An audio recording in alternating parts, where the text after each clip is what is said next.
Hello, my name's Tracy. This is part 2 of the allotments videos, which is using Scribe allotments. So hopefully by now you've set up all of your data, added all of your plots, your tenants and your waiting list, and you just now want to start using the system as far as sending off those invitation letters to people asking them if they'd like to take out a tenancy, and obviously doing those annual invoices, as well as looking at tenants that might have vacated and new tenants that have come in partway through the year. So we'll start with the waiting list. Let's say that we now have a plot that's become available, so I'm going to send an offer letter to David Carter. Using the 3 vertical dots on the right hand side, I can edit this.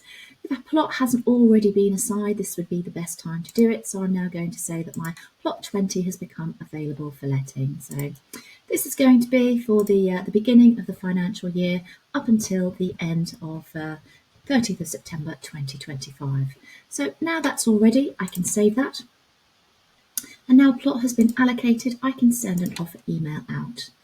System comes preloaded with a template that's got that waiting list to sort of say, dear customer, pleased to offer you this allotment plot and any of the prices that's available for that.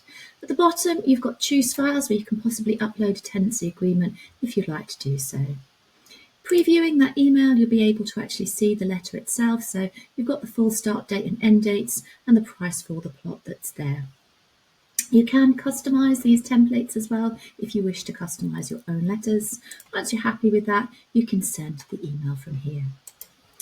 Assuming that's successful, you might then want to convert this waiting list into an actual tenancy. So again, from here, using the 3 vertical dots on the right-hand side, we can then convert this into a tenant. Clicking on to convert will add it to the tenant screen as we saw previously. Because we've already chosen the start and end dates, they are already pre-filled. If you have any additional services like what you had with previous ones, you can obviously add these in and it will calculate the plot fee for you. Clicking on to save will complete that tenancy agreement for you.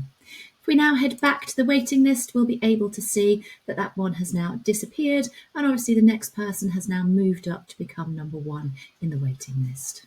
Moving back to the tenants then, we'll see that that was the last one that I was working on, so David Carter is now at the top of my list here. Assuming that he converts back and has accepted the tenancy and we're happy with that, we can update the status from provisional to confirm. So again, using the 3 vertical dots on the right hand side, we can edit that tenancy agreement. So set the status then from here from provisional to confirmed. Having done that, we would then be ready to invoice for the plot. So we can again use the 3 vertical dots on the right hand side and send this to accounts. Sending to accounts will link up with your cost centres and cost codes from the accounts part of the system. I already have a cost centre set up for allotment fees, so select your VAT types, your necessary bank. You can obviously add in a new description or just leave it as the allotment fees that's there. Select the due date for your invoice and also select your footer text if you have different ones. Saving that will generate the invoice, so it's gone through to accounts, and we can see here that we've got a little picture on the right hand side that will enable us to view that invoice.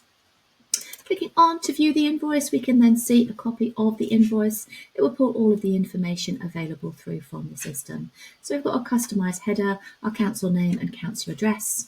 David's name, had I put in address, there would be an address there for him. And we can now see that we've got the allotment fees, the hire of plot 20 for the year, for that £30, any additional services to give us that total that's there. I'm integrated with Stripe, but if you're not integrated with Stripe, it will just pop that footer that you set up within your council settings ready for it to be sent off.